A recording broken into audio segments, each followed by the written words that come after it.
We're going to stay with a couple contemporary names. The oldest name involved in today's edition is player number 41, and that is iconic Gary Payton, the glove. Number 41, Gary Payton. We'll go through the accolades. Those should be relatively simple. He has, on the MVP front, it's interesting. He has won top three, as you can see, third in 1998, but 6 times he was top 6.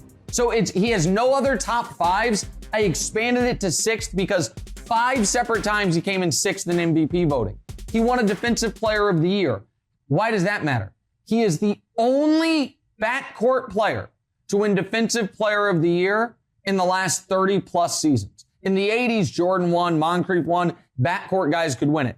From the 90s to right now, the only one to do it was Gary Payton. He's one of the greatest defensive players ever. Payton was a Defensive Player of the Year and, in fact, was the only guard to win the award for 30 plus years. Marcus Smart just broke that streak, actually, this season with Gary Payton presenting him that award, as they are now the only 2 guards to win this award since the 80s. And then you get to the tougher part of Gary's argument, which is he was good in the playoffs.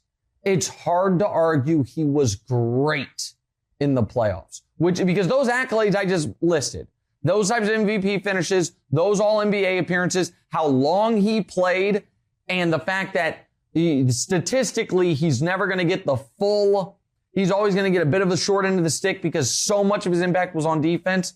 You would think deserves to be a little higher than what he is. Some would certainly argue he should be ahead of the guy we're about to introduce you to, who's very next on the list, who also is a point guard who played just after Gary. Well, really, at the same time as Gary, it's just their careers at least overlapped the end of Gary's to the beginning of the next guys.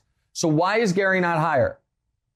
Because the playoff resume we're missing some spots. Now, he was the best player on a finalist. And in that run to the finals in 1996, he was 21, 5, 7, and 2. That matters. That absolutely matters. It was the best he ever was. And in those finals, don't listen to what Michael Jordan tried to tell you on that propaganda fest that was called The Last Dance, where he's like, oh, Gary Payton never really bothered me that much.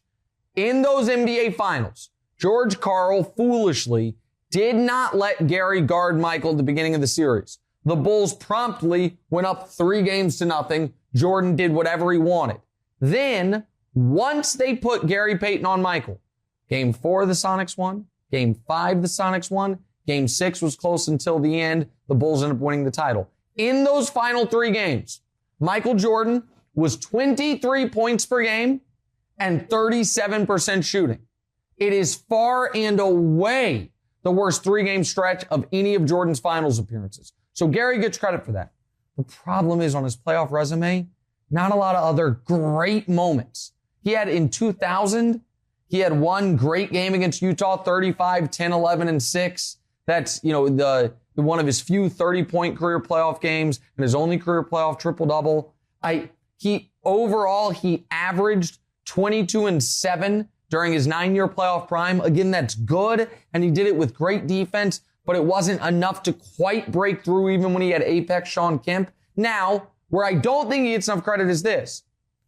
He was more than a rotation player for the Miami Heat that won the title in 2006 with Dwayne Wade. During that playoff run, he was 24 minutes per game. So he's at the end of now the numbers aren't good, but he was valuable enough to be on the court for half of the game in that playoff run. And in Game 5 of the 06 finals, the critical game for Miami to win their 3rd straight, to go up 3-2, he played 31 minutes in that game. That was a 1-point Miami win. So some high leverage moments in there as well.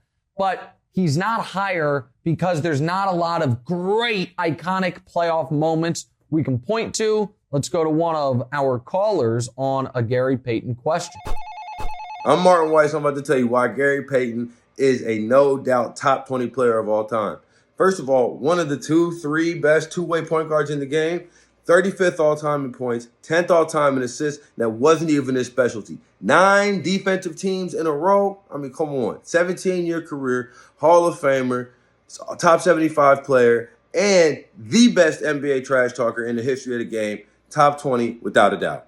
Talk to me, Nick. Am I tripping or no? All right, Martin, you're my guy. That's Martin Weiss. Great job by him. Yeah, you're tripping. There is no argument that can be made that he's one of the 20 greatest players of the last 50 years. There's just not. Too many other point guards.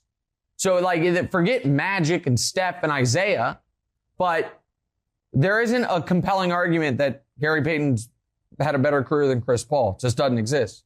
Chris Paul is also the best player on a team that lost in the finals. His other accolades far outstrip Gary. There's not a compelling argument that he was a better player overall than John Stockton or even Jason Kidd. Both those guys went to 2 finals. Well, Stockton was second best player. Kidd was the best. So now we've got, 7 point guards at a minimum ahead of him? So there's 7 if there's 7 guys at your own position ahead of you, you can't be top 20 all time. But I do appreciate that young Martin is respecting his elders and respecting what a great defensive player Gary Payton was. And maybe I should give him a few more bonus points for trash talk. Hey, thanks for watching. Hit the subscribe button to get more from the show and make sure to click the bell to get notified every time new content drops. Check out full episodes of What's Right wherever you get your podcasts, or just click the link in the description below.